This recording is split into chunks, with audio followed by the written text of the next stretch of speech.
한 주간 동안 잘 지내셨나요? 오늘도 온라인으로 여러분과 함께 만나게 되었습니다. 지난주에 저희들이 설교에 대한 얘기를 좀 했죠. 설교란 무엇인가? 목회 가장 중요한. 그래서 설교는 목회자들에게 가장 중요한 겁니다. 은혜로운 설교를 하지 못하면 그러면 사실은 목회 영적 지도력을 갖기가 어려운.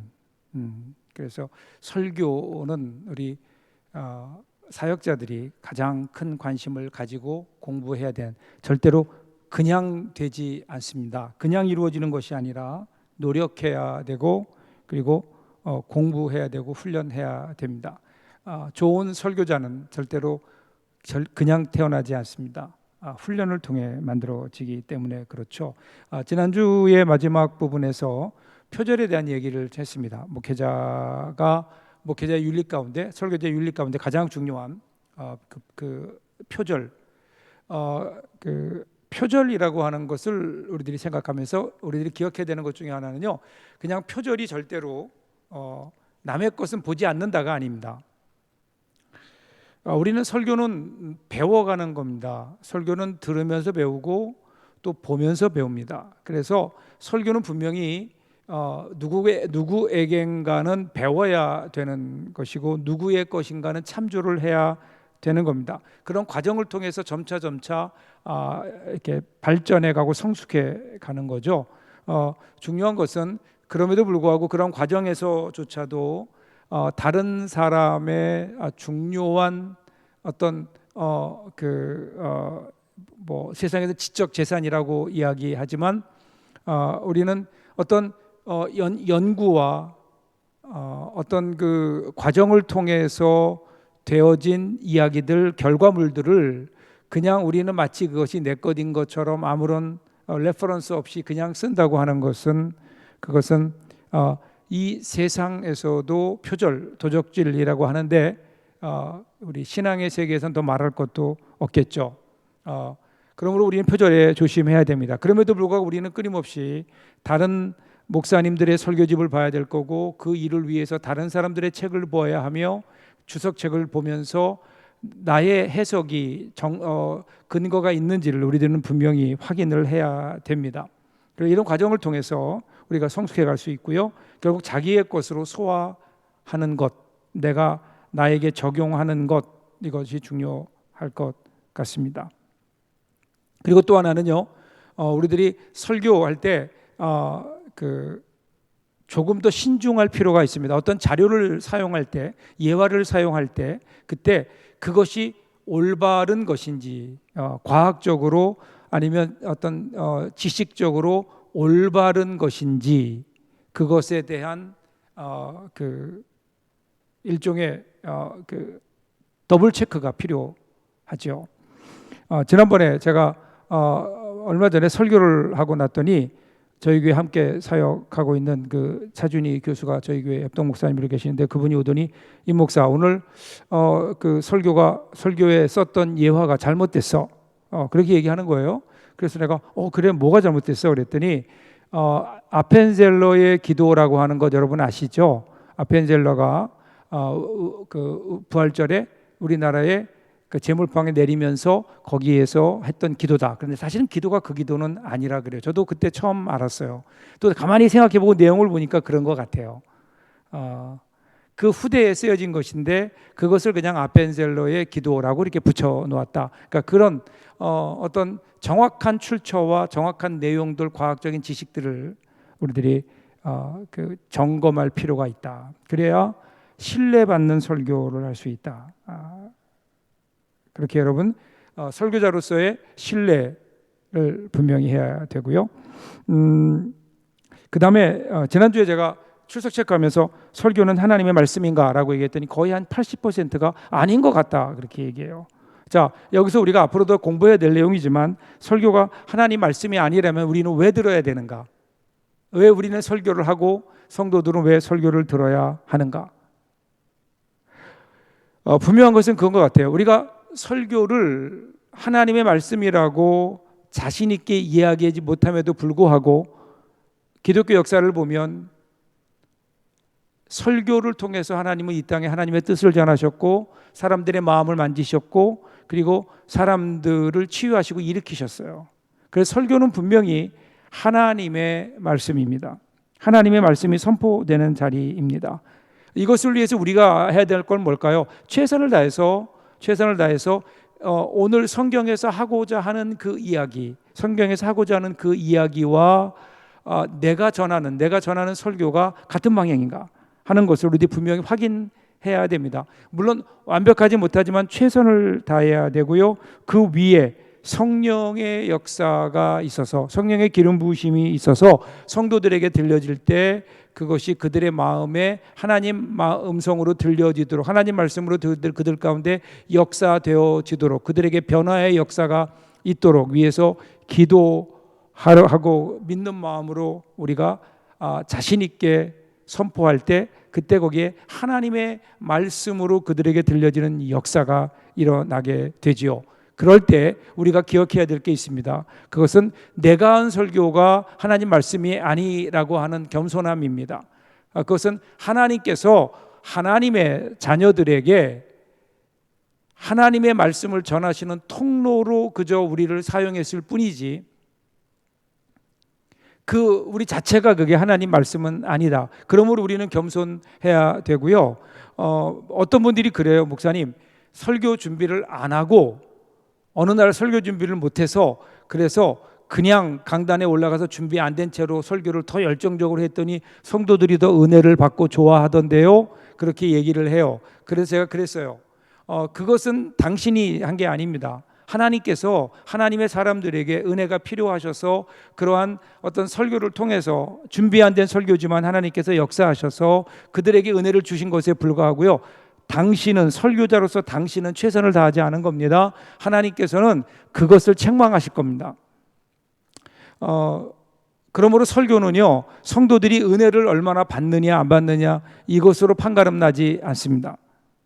최소한 우리 설교자들에게는 최선을 다해서 하나님 말씀을 전하려고 하는 설교자의 눈물과 땀이 있는가, 기도가 있는가, 이것을 우리 하나님께서는 나중에 이것으로 우리 설교자로서의 우리의 사역을 판단하지 않으실까요? 그런 면에서 우리는 다시 한번 이 하나님의 은혜를 좀 우리들이 생각해 보아야 됩니다. 그래서 오늘은 세 번째로 설교에 있어서 청중의 이해를 보고 그 다음에 예배를 조금 같이 보도록 하겠습니다. 청중, 그동안 사실 우리는 설교 그러면 청중은 전혀 무시해 왔죠. 청중은 그냥 듣는 거다. 성도는 그냥 듣는 거다. 그리고 나는 복음을 전하는 거다. 그 설교는 듣는 것과 전혀 상관이 없다. 성도들과 전혀 상관이 없다. 이렇게 생각해 왔지만 그런데 사실은 왜 설교하는가? 그러면 설교는 궁극적으로 사람을 향하는 겁니다. 그래서 첫 번째, 설교의 궁극적 대상으로서의 청중, 성도들을 우리들이 이해해야 됩니다. 설교는 주어진 본문을, 과거에 있었던 사건이죠. 그 본문을 오늘의 신앙 공동체를 위하여 해석합니다. 그러기에 설교는 추상적인 사변이거나 독백이 아닙니다. 설교는 해야 되는 설교해야 되는 분명하고 구체적인 대상을 가지고 있는데 그 사람들이 바로 청중이고 그리고 성도들입니다. 그래서 어떤 의미에서 청중은 설교의 존재 이유입니다. 청중이 없으면 설교도 없습니다. 어떤 면에서는 성경 전체가 사실은 구체적인 상황 속에서 구체적인 대상들에게 행해진 하나님의 설교의 결과다. 그렇게 얘기해도 과언이 아닐 겁니다. 그래서 하나님의 백성이 없었으면 하나님의 말씀인 성경도 없습니다. 그래서 설교의 목적이 실현되는 것은 설교의 종착점은 청중, 듣는 사람입니다.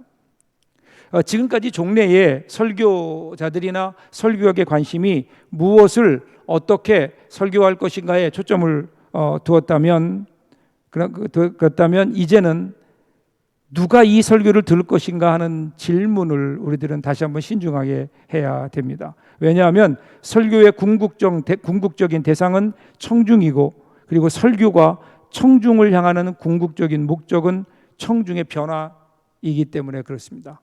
그래서 여러분, 청중이 대단히 중요합니다. 오늘 우리에게 만일에 청중이 없다면 어떨까요? 예배 순서 가운데 우리 예배 드리잖아요. 예배 순서를 쭉 드리는데 예배 가운데 유일하게, 물론 뭐 광고도 있지만 유일하게 사람들을 향해서 행해지는 것이 설교입니다. 다른 모든 예배의 순서들은 하나님께 드려집니다. 기도도 찬양도 헌금도 다 하나님을 향하여 드려지는데 그 중에 유일하게 사람들을 향하여 선포되는 것, 사람들을 향하는 것, 설교입니다. 그래서 우리는 분명히 이 설교의 종착점인 그 청중에 대한 이해가 필요하죠. 청중. 여러분은 얼마나 여러분의 청중을 이해하십니까? 여러분이 설교할 때 여러분의 설교를 듣는 사람들이 어떤 마음으로 들을까 한번 여러분 생각해 보셨나요? 청중이 중요합니다. 두 번째, 설교자의 파트너로서의 청중입니다. 그러니까 이 설교를 듣는 사람들은 그냥 설교자가 준비해서 전해주는 것을 그대로 받아들이는 수동적인 위치에 지금까지 청중들을 그렇게 이해해 왔습니다. 그런데 유명한 새로운 설교학의 주창자였던 그 F. 크레덕이라는 교수가 지적한 대로 설교는 전적으로 설교자에게 맡겨진 일이고 설교 이후에 가서 행하는 것은 청중들에게 맡겨진 일이라고 나누는 것은 근거 없는 일이다, 이렇게 얘기합니다. 근거 없다는 거예요. 그러니까 설교자는 그냥 설교를 하고 사람들은 듣고 그 들은 말씀대로 가서 그냥 그렇게 살아가는 것, 그것만이 다가 아니다라는 거죠. 그러니까 설교자의 설교 준비 과정에서부터 청중은 어떤 방법으로든 설교에 영향을 끼치고 있고 또 끼쳐야만 되는 겁니다. 이런 점에서 청중들은요, 설교자가 말하기 전에 벌써 설교자들에게 말합니다. 그래서 설교를 준비하고 연구하는 것에는 본문의 이야기, 설교에서 성경에서 이야기하는 본문의 이야기만이 아니라 이미 우리 가운데 들려오는 사람들의 이야기, 청중들의 이야기를 우리들이 들어야 되는 겁니다. 설교가 선포되는 현장에서도 청중은 중요한 역할을 합니다. 청중이 어떤 반응으로 어떻게 반응하느냐에 따라 그 설교가 굉장히 큰 그 영향력을 끼치게 되거든요. 그렇기 때문에 우리가 설교를 들을 때도 청중은 말씀을 그저 행하는, 그래서 설교자에 의해서 내몰리는 소극적인 자세가 아니라 설교자와 함께 말씀에 대해 반응하는 자로서 설교자와 함께 나가는 겁니다. 그래서 청중들이 과연 어떻게 설교를 들을 것인가, 청중들과 함께 만들어가는 설교. 그러니까 얼마나 많은 사람들이 설교에 적극적으로 참여하고 있는가. 설교에 참여하려면 어떻게 될까요? 초대해야 됩니다.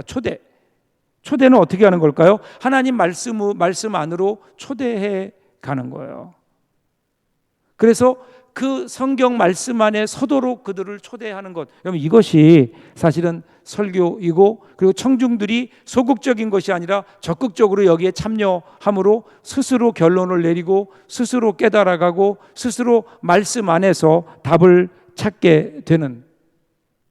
그래서 우리가 여러분 설교할 때 보면, 설교 준비를 할 때 우리가 어떻게 준비하죠? 설교 준비는 귀납적으로 해요. 귀납적이라고 하는 것은 어떤 걸까요? 이미 되어져 있는 모든 현상들을 다 연구해서 거기에서 진리를 찾아내는 겁니다. 마찬가지죠. 우리가 설교 준비는 그렇게 합니다. 본문을 읽습니다. 본문을 읽은 다음에 그 본문의 어려운 점이나 이해가 안 되는 점이나 여러 가지 이런 신학적인 문제나 윤리적인 문제나 이런 것들을 우리들이 다 연구를 하죠. 그래서 본문 전체가 이러한 뜻을 가지고 있구나라고 하는 그 뜻을 찾아내는 겁니다. 그러고 나서 그렇게 해서 뜻을 찾아낸 다음에 사람들은 설교를 연역적으로 합니다. 연역적으로. 그러니까 쉽게 말씀드리면요, 귀납적으로 공부해서 연역적으로 표현합니다. 예를 들어 볼까요? 유명한 시 가운데 나 보기가 역겨워 가실 때는 말없이 고이 보내 드리오리다, 이렇게 이런 시가 있죠. 여러분 그 시를 우리들이 읽을 때 어떻게 읽어야 될까요? 그 시는 가슴으로 읽어야 됩니다. 그죠? 그 시를 우리들이 쭉 읽으면서 어떤 이 시가 뜻하는 바가 뭔지를 우리는 알게 되죠. 그 느끼게 됩니다. 이 시에 이런 것이 있구나. 이거는 가지 말라고 하는 가서는 안 된다고 하는 그 애절한 사랑을 표현한 것이구나라고 하는 어떤 그러한 결론에 도달하게 되죠. 그러면 그것을 우리는 어떻게 설교하는가 하면, 자, 여러분, 오늘 우리가 읽었던 이 시는 이러이러한 의미가 있습니다. 이 시는 뭐 사랑에 대한 시입니다. 두 번째, 이 시는 이별입니다. 이 시는 그럼에도 불구하고 사랑하겠다는 사랑의 뭐 언약입니다. 뭐 이런 식으로 설교를 하면, 그러면 그 설교와 본문에서 의도하는 바는 전혀 다를 수 있다는 거죠. 그런 의미에서 귀납적 설교, 바꿔 얘기하면 설교를 준비하는 과정을 그대로 한번 우리가 설교로 옮겨 놓을 수 있다면, 그러면 어떤 일이 일어날까요? 성도들이 설교되어지는 과정에 참여할 수 있게 되죠. 그렇죠? 그 뜻을 몰랐다면, 그러면 우리가 준비했던 것과 같이, 자, 여러분 1절을 봤는데 1절에서 이 단어가 어떤 의미일까요? 이 단어를 설명해 주면서 그래서 이거는 이런 의미를 갖게 됩니다. 여러분들 어떻게 생각하십니까? 이렇게 우리 설교할 수 있다면, 그러면 여러분 사람들이 그걸 통해서 설교 안으로, 본문 안으로 더 깊이 있게 들어오지 않을까. 그리고 성경 안으로 깊이 있게 들어오게 되면 그 다음에는 말씀과의 만남이 있게 되고, 말씀과의 만남을 통해서 스스로 해결하는 일들이 일어나게 되는 겁니다. 그런 의미에서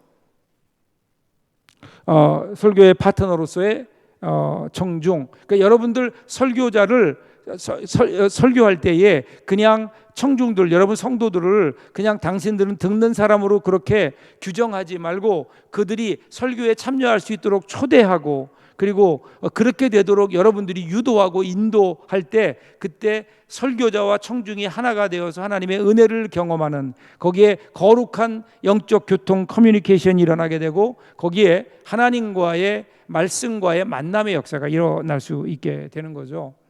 그래서 설교자의 파트너로서의 청중, 여러분 이것을 기억하셔야 됩니다. 세 번째는요, 청중의 언어 이해입니다. 설교가 청중에게 좋은 소통, 커뮤니케이션이 되기 위해서는 그 언어가 중요합니다. 왜냐하면 언어를 통해 전달하거든요. 물론 청중의 언어란 단지 청중이 사용하는 말만을 얘기하는 거 아닙니다. 문화라든지 사고방식, 세계관, 습관, 여러 가지 의사소통에 영향을 끼치는 모든 요소들을 포함하는 겁니다. 그러니까 이 청중의 언어, 그들은 과연 어떤 언어를 가지고 그들이 그 커뮤니케이션하는 통로가 어떤 것들인가를 좀 봐야 되는 거죠. 예를 들면요, 그래서 농촌에서 노인들을 상대로 설교하는데, 그런데 중산층 젊은이들의 용어와 논리를 사용한다고 하면, 그러면 그 설교는 분명히 효율성에서 떨어지게 될 겁니다. 여러분, 같은 이유로 10대에게 하는 설교가 장년하게 하는 설교와, 그리고 그 언어와 내용이, 구상이 달라져야 된다는 거죠. 그러니까 알아들을 수 있는 언어, 그들의 언어를 사용해야 되는 겁니다. 그래서 여러분, 설교의 언어는 어떤 종교적인 언어보다 평범한 언어가 더 좋지 않을까요? 사람들이 이해하도록. 예를 들면 예수님께서 설교하실 때 얼마나 쉽게 하셨나요? 예수님께서 하늘나라를 설명하시면서, 자, 너희들 하늘나라 아니, 너 킹덤 오브 갓, 하나님 나라는 첫 번째 이런 거란다, 뭐 두 번째 하나님 나라는 이와 같은 거란다, 뭐 이렇게 말씀하지 않으셨죠? 천국을 얘기할 때 어떻게 하셨죠? 천국은 어떤 사람이 들판에 나가서 씨를 뿌리는 것과 같다, 이렇게 그 당시의 문화를, 그 당시의 삶의 이야기들을 통해서 천국의 복음을 전파하셨던 거죠. 이것이 중요합니다. 그래서 이 언어, 그들이 알아듣는 언어, 그래서 온전하게 커뮤니케이션이 되어야 되는 겁니다. 설교의 커뮤니케이션에 있어서 청중은 두 종류의 걸림돌과 마주친다, 이렇게 봅니다. 첫째가 참된 걸림돌, 즉 그리고 스텀블링 블락이라고 얘기하죠. genuine 스텀블링 블락. 그죠? 그리고 잘못된 걸림돌이 되죠. false stumbling block. 이런 거죠. 이런 거예요. 참된 걸림돌이라는 게 뭘까? 그러면 이거는 복음 자체인 겁니다. 다른 말로 얘기하면 본문의 메시지가 청중에게 부담이 되는 거예요. 걸림돌이 되는 거죠. 그죠? 분명히 하나님께서 말씀하시는 하나님 말씀을 그대로 전했는데 성도들이 부담스러워합니다. 여러분, 성도들이 설교할 때 가장 부담스러워하는 게 뭘까요? 첫 번째가 돈 문제, 두 번째가 전도하라는 거라 그래요. 두 가지가 가장 어려운 것이다. 사람들이 이야기를 들으면 굉장히 어려워한다. 그리고 시험에 든다. 걸림돌이 된다라고 하는 겁니다. 근데 문제는요, 이런 경우 절대로 타협할 수 없다는 겁니다. 이러한 거룩한 걸림돌, 거룩한 어떤 그 부담들은 어떤 이유로든지 제거되거나 타협되어서는 안 됩니다.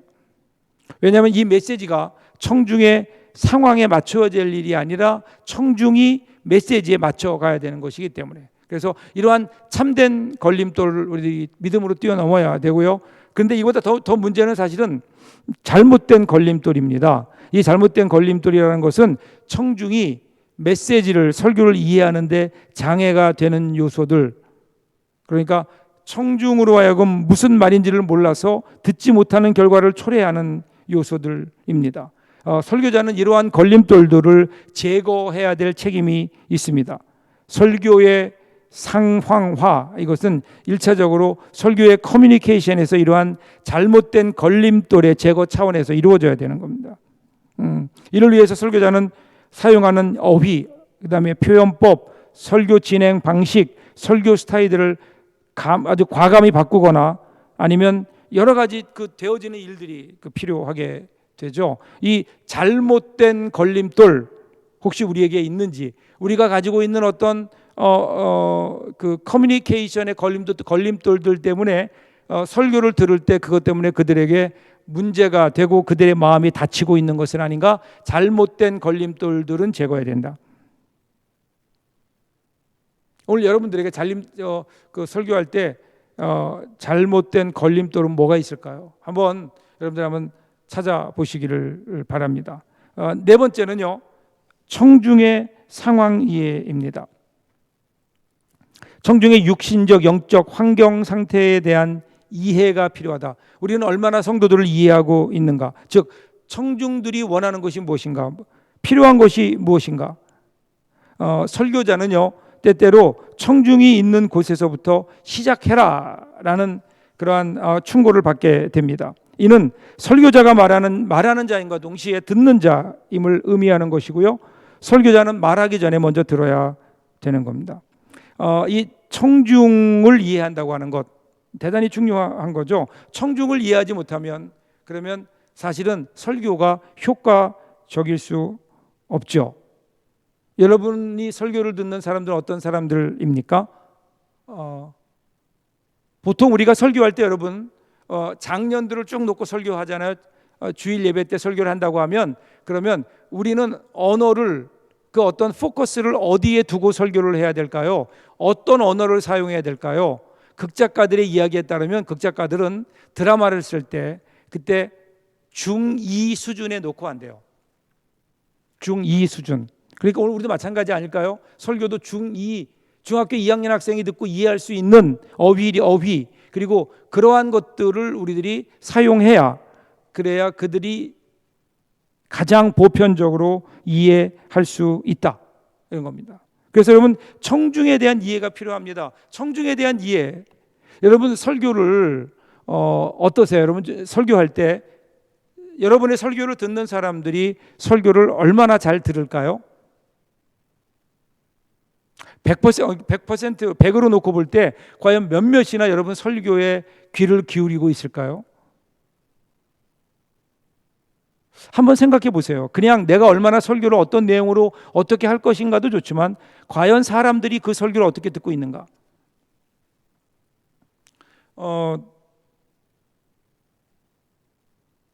사람들이요 설교가 딱 시작되면 그러면 설교를 들을 것인가 말 것인가를 3분 만에 정한다 그래요. 그래서 여러분 마의 7분이라는 얘기가 있어요. 마의 7분, 마의 8분 이렇게 얘기하는데 이 마의 7분이라고 하는 것은요, 원래 비행기 공항에서 주로 관제탑에서 많이 쓰는 얘기인데, 뜰 때 3분, 내릴 때 4분, 이것이 가장 위험한, 사고가 가장 많이 나는 때래요. 그래서 마의 3분, 마의 7분 이렇게 이야기합니다. 자, 그러면 설교도 마찬가지야. 설교도 마의 7분이 있습니다. 그게 뭘까요? 시작할 때 3분, 끝날 때 4분. 여러분 설교가요. 여러분 설교가 과연 사람들이 여러분 설교를 들을 때 처음에 3분 메시지를 듣고 설교를 들을 것인가 말 것인가를 결정하는 거예요. 사람들이 다 듣는 게 아니에요. 그러면 처음에 3분 동안 어떻게 사람들로 하여금 마음의 문을 열 수 있겠는가? 이것이 너무 중요하죠. 접촉점이 필요합니다. 접촉점. 이것을 얼마나 우리는 그 접촉점을 우리들이 잘 만들어내고 있는가 하는 것을 여러분들이 좀 보고요. 그 설교, 그러기에 설교는 그들의 이야기로부터 시작해서 하나님 말씀으로 끌고 들어가야 되는 겁니다.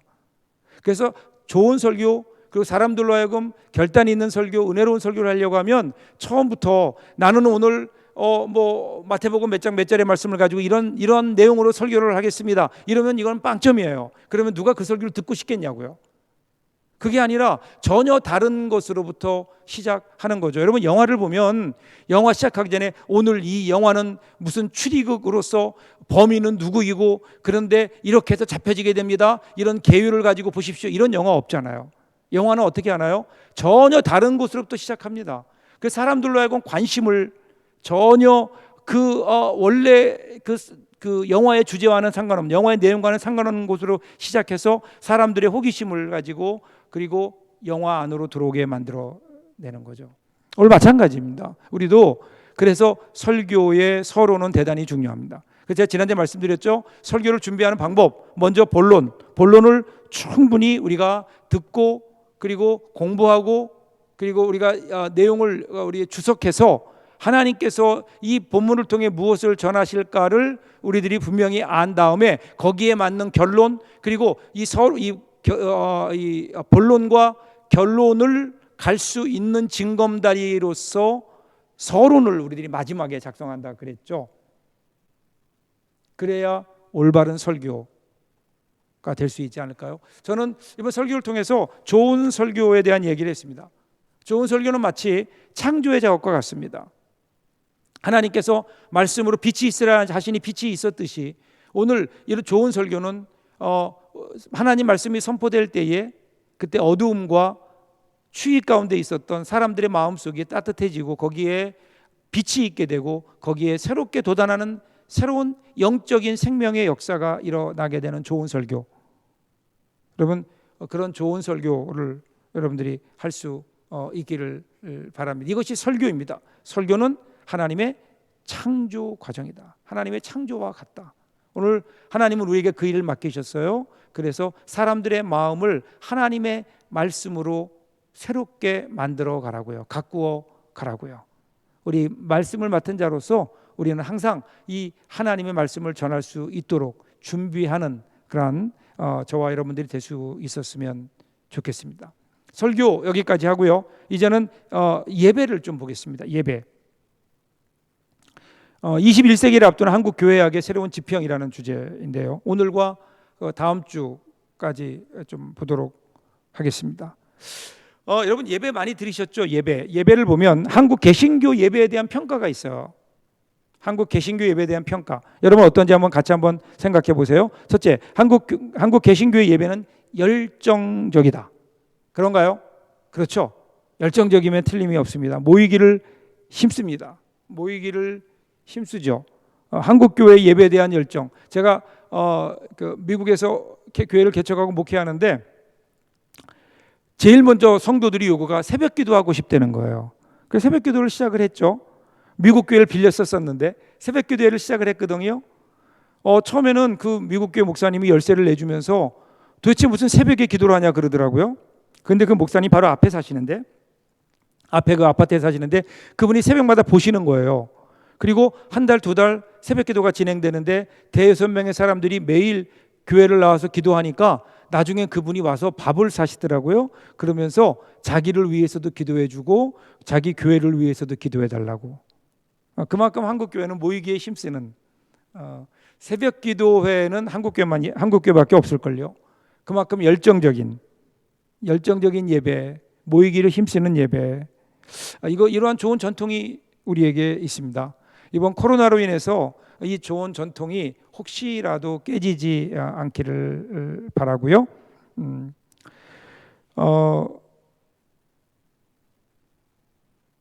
한국교회 예배는 열정적이다. 두 번째는요, 비예전적 예배. 이것이 조금 더 앞에 1번이 긍정적인 거라면 2번부터는 좀 부정적인 것이고 좀 비판적인 건데요. 비예전적 예배다.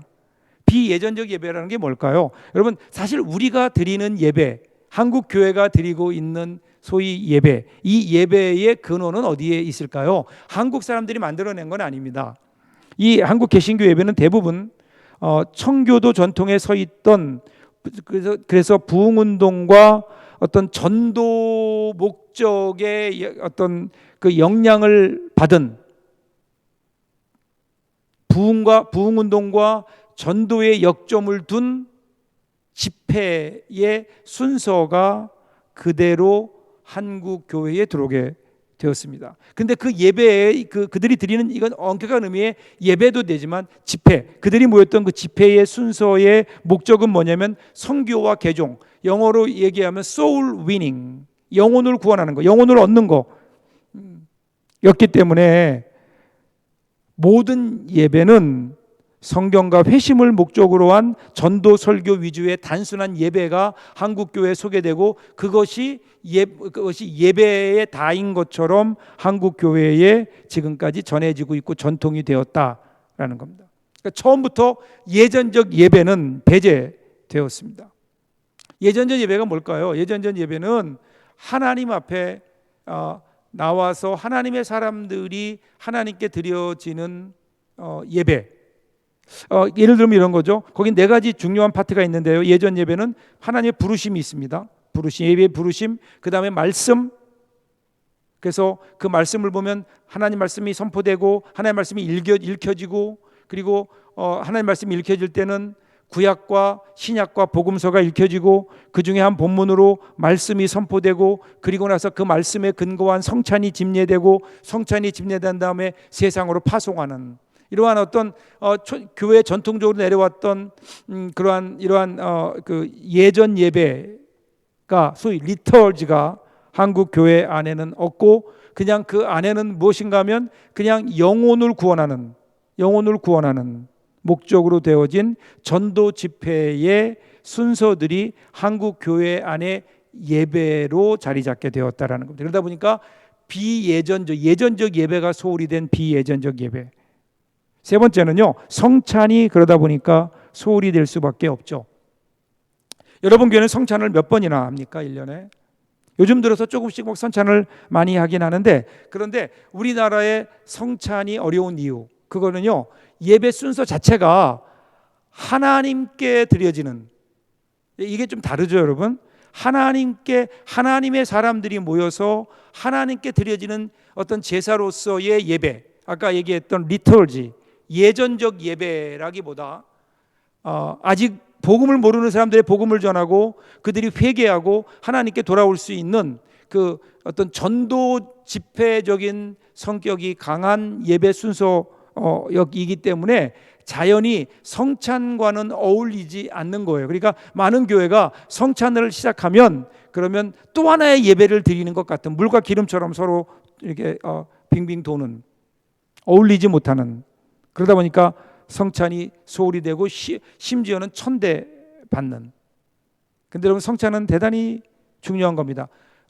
지난 학기에 제가 여러분 선배들과 함께 예전과 성찬이라고 하는 과목으로 저희들이 한 학기 동안 했었는데요. 성찬은 대단히 중요한 겁니다. 성찬은 예배의 중심입니다. 성찬이 없는 예배는 교회 역사에서 없었습니다. 그런데 특별히 한국 교회가 성찬이 소홀히 되는, 성찬의 의미가 뭘까? 한번 여러분 성찬의 의미를 좀 발견해 해야 됩니다. 뭐 한두 시간에 할 수 있는 일은 아니고요. 성찬에 대한 깊이 있는 관심이 필요하다. 근데 한국교회는 성찬이 약하게 되니까 뭐가 약해질까요? 공동체성이 약해지는 겁니다. 성찬에 여러 가지 의미가 있지만 그 가운데 의미 중에 하나가 공동체이거든요. 공동체.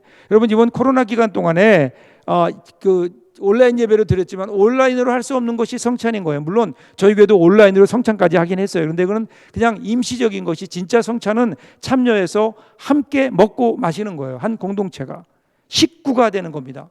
거룩한 의미의 식구가 되는 것, 가족이 되는 것, 한 상에 둘러앉아 먹고 마시는 것, 이런 의미가 있거든요. 이런 의미에서 앞으로 이제 코로나 이후의 시대에 있어서 사이버 교회로부터 우리 교회를 우리가 지금 섬기는 교회의 어떤 근거를 얘기할 수 있는 가장 대표적이고 보편적인 것이 바로 성찬이 아닐까. 성찬이 소리되고 있다, 한국교회가. 그 다음에 네 번째는요, 예배 인도자의 특성에 절대적으로 좌우되는 예배. 이걸 바꿔 얘기하면 이런 거예요. 너무 설교 중심의 예배, 설교자 중심의 예배. 뭐 예배가 하나님께 드려진다라기보다 설교를 듣는다라는 겁니다. 설교를 듣는다. 물론 예배의 설교가 대단히 중요하지만, 근데 예배가 곧 설교를 듣는 것이다, 이거는 아니죠. 예배는 하나님께 드려지는 겁니다. 하나님 앞에 온전히 드릴 때, 그때 하나님께서 우리에게 주시는 은혜의 말씀, 은혜의 응답, 하나님 우리에게 은혜의 선물이 하나님의 말씀이 되는 거죠. 그런데 그러다 보니까 너무 설교 중심, 그러니까 설교자 중심, 그다음 당연히 사람들은 설교에 참여하지 못하는. 그래서 제가 스타벅스의 에픽 이론에서 말씀드렸죠. 세 번째 P, participation, 참여하는 것. 그러니까 한국 교회가 점점 예배에 참여하기보다는 예배의 구경꾼으로 또 관람객으로 전락하는 이유 중에 하나가 바로 여기에 있다.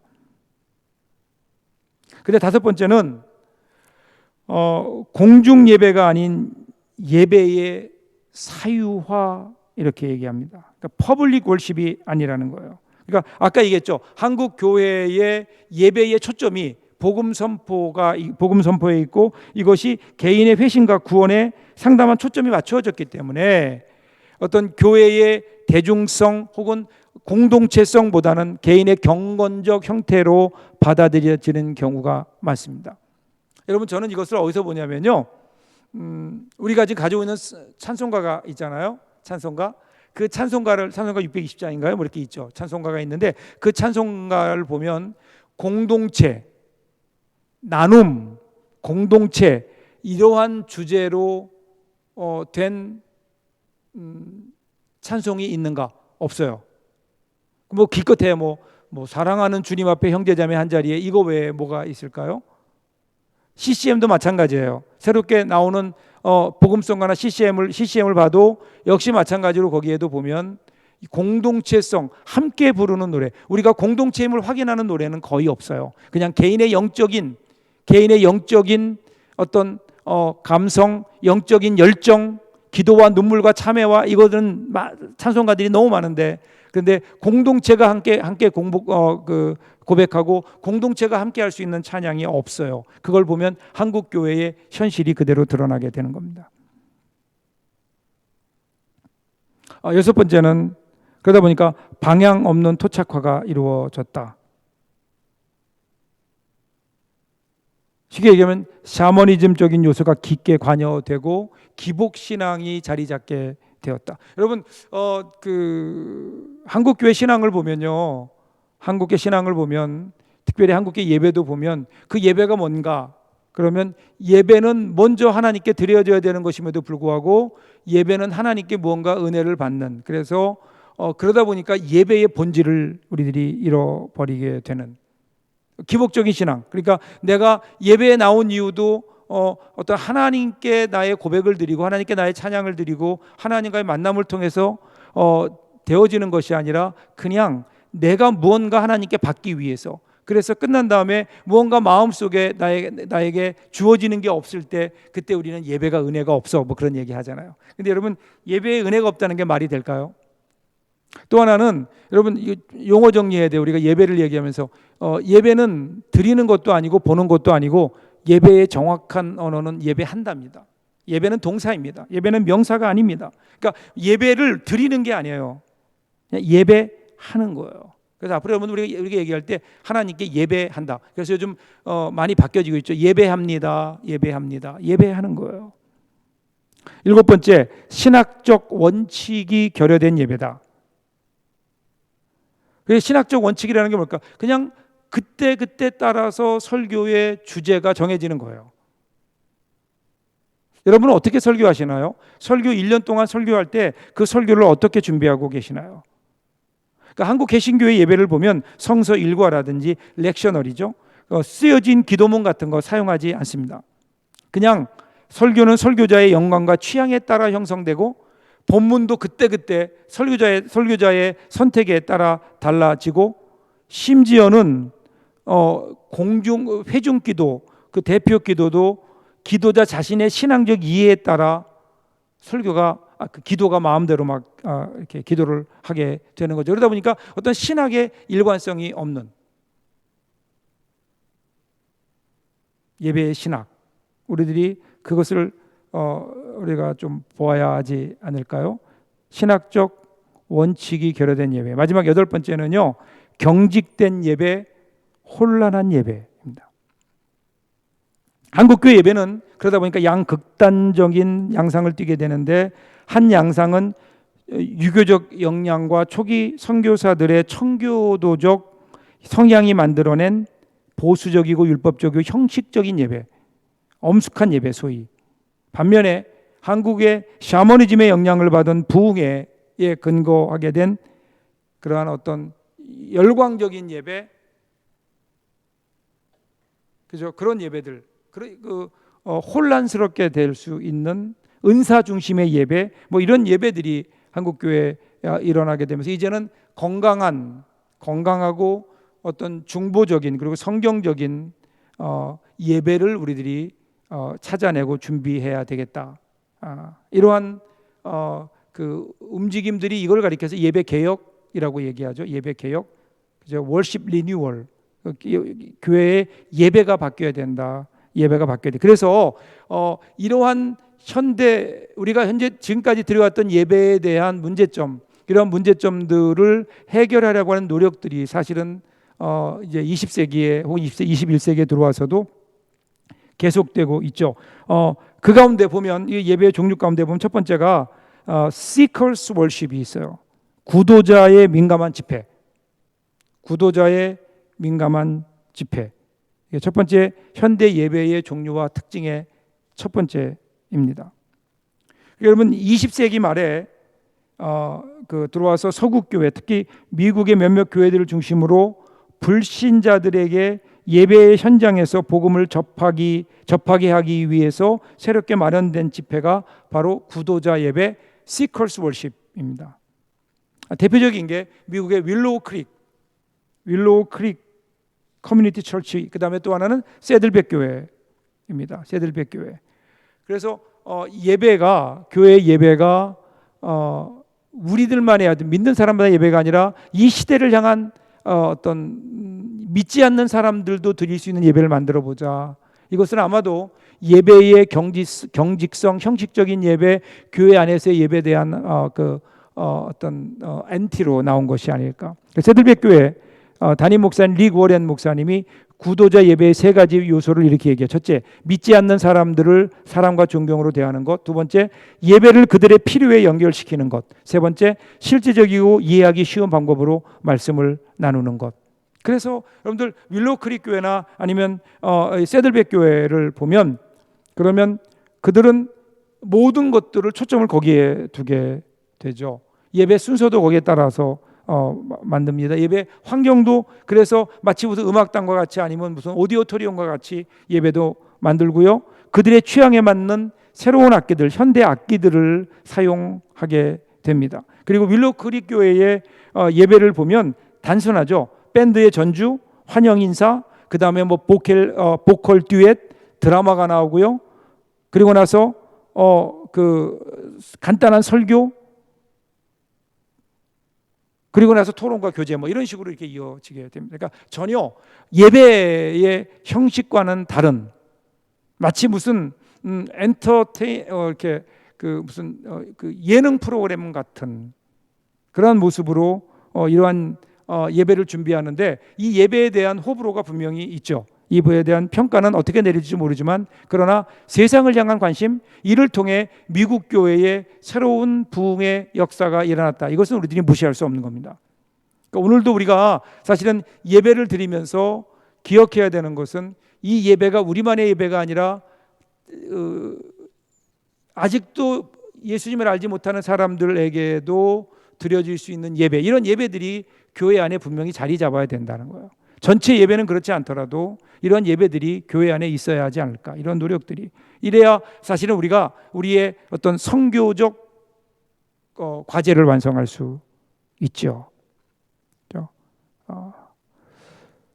그 다음에 두 번째는요, 통합적 예배입니다. 통합적 예배, 그 블렌디드 월십인데요. 그 로버트 웨버라는 분이 이런 얘기했는데, 이 예배는 20세기 예배 회복 운동의 연장선에서 일어난 예전적 예배와 현대적 예배의 통합이다. 그러니까 여러분, 그 교회 역사적으로 보면 예배 회복 운동에 6가지 이슈들이 있어요. 하나는 예배의 신학을 회복하고 역사적으로 내려온 사중 구조의 예배에 대한 새로운 관심. 사중 구조 아까 말씀드렸죠. 예배의 부름, 그 다음에 말씀, 성찬, 그 다음에 그 파송, 이 4가지에 대한 새로운 관심, 성만찬에 대한 관심, 교회력의 회복, 예배에 사용되는 음악과 예술, 즉 문화에 대한 새로운 질문, 회중 참여를 극대화하는 것들, 이런 것들을 어떻게 할 것인가, 이것들을 위해서 지금까지 되어졌던 어떤 그 교회 안에 있었던 여러 가지 예배의 전통들 가운데 그것들을 서로 다른 시대에 있던 것들을 하나로 묶기 시작하는 거죠. 그래서 과거와 현재, 과거의 어떤 예배의 모습과 현대적 예배가 통합되는, 그래서 정말 현대적 예배로서 시컬스 월십을 같은 형식을 도입하면서 그렇게 예배를 드리지만 거기에는 성찬이 들어가게 되는, 전혀 다른 것 같지만 두 가지가 서로 융합되는.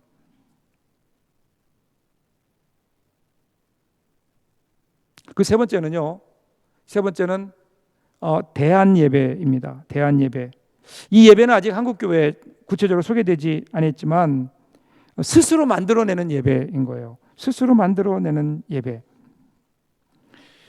이것은 나중에 이멀징 그 월십과 함께 더불어 이제 나오게 되는데, 이멀징 월십, 그러니까 이 이멀징 월십이라고 하는 것은요, 뭐가 나타난 거예요. 뭐가 나타났는가 하면 현대적 예배의 다양한 유형들 가운데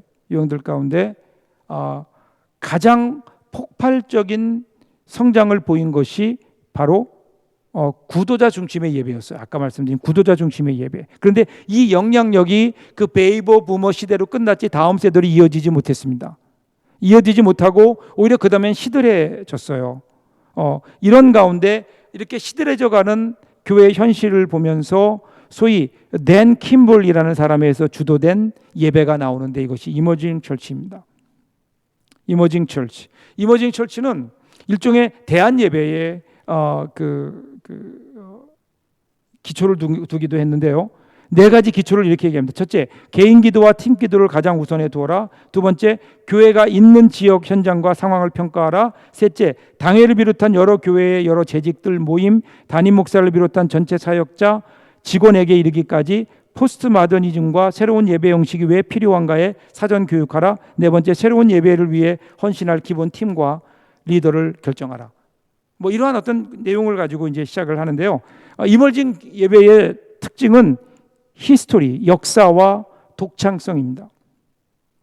이 예배의 목적은 아까 블렌디드 예배에서도 얘기했지만 오래된 기독교 역사의 소중한 유산 가운데 그 가운데 독창성과 희소성의 가치를 발견해내는 겁니다. 그러니까 여러분 이멀징 교회 예배에서는요 초대교회의 원초적이고 고귀한 예전의 회복을 추구합니다.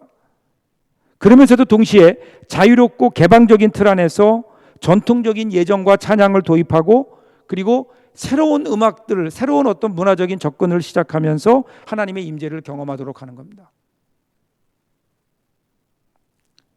이 예배는 고대 예전의 여러 가지 훈련들, 교회력과 유대 전통의 회복, 중요한 어떤 이슈들을 가지고 있고요. 이런 고전적인 가치를 그들은 존중하고 살려가게 됩니다. 여기에 새로운 현대의 문화를 덧입히는. 그래서 여러분 이멀징 교회를 가보면요, 이멀징 철치에 나오는 내용들을 보면 그 교회를 가보면 교회가 두 종류가 있어요. 한 교회 안에 두 개의 다른 장소가 있는데 하나는 그 운동장 같은 실내 운동장 같은 큰 강당과 같은 그런 예배실이 있는가 하면 하나는 성찬을 할 수 있는 천주교식의 채플이 있습니다. 그러니까 두 가지가 동시에 공존하는. 여러분 오늘 예배를 좀 정리해 보면요, 한국 교회가 이러이러한 문제가 있어요. 그래서 한국 교회뿐 아니라 세계 교회가 가지고 있는 예배의 문제들이 있습니다. 이 예배의 문제를 해결하기 위해서 지금 이러한 일들이 있어 왔죠. 그렇죠? 뭐 블렌디드 예배라든가 아니면 시커스 월십이라든가 대안 예배라든가 그다음에 이멀징 월십이라든가 이런 것들이 있어지면서 새로운 시도들이 막 지금 진행되는 과정에 있는 겁니다. 혼란스럽기도 합니다. 그중에 어떤 것들은 좋은 것도 있지만 그렇지 않은 부분들도 있습니다. 긍정적인 부분, 부정적인 부분이 있습니다. 이 부분에 대해서 다음 주에 여러분과 함께 나누면서 우리가 앞으로 그러면 추구해야 될 예배는 어떤 예배일까? 그 예배를 여러분과 함께 나누도록 그렇게 하겠습니다. 오늘도 여러분 수고하셨고요. 오늘은 특별한 질문 없이 그냥 여러분 출석 체크해 주시면 되겠습니다. 아직도 중간고사 페이퍼 안 내신 분들은 빨리 이번 주 안으로 정리해 주시면 고맙겠습니다. 수고하셨고요. 다음 주에 뵙겠습니다.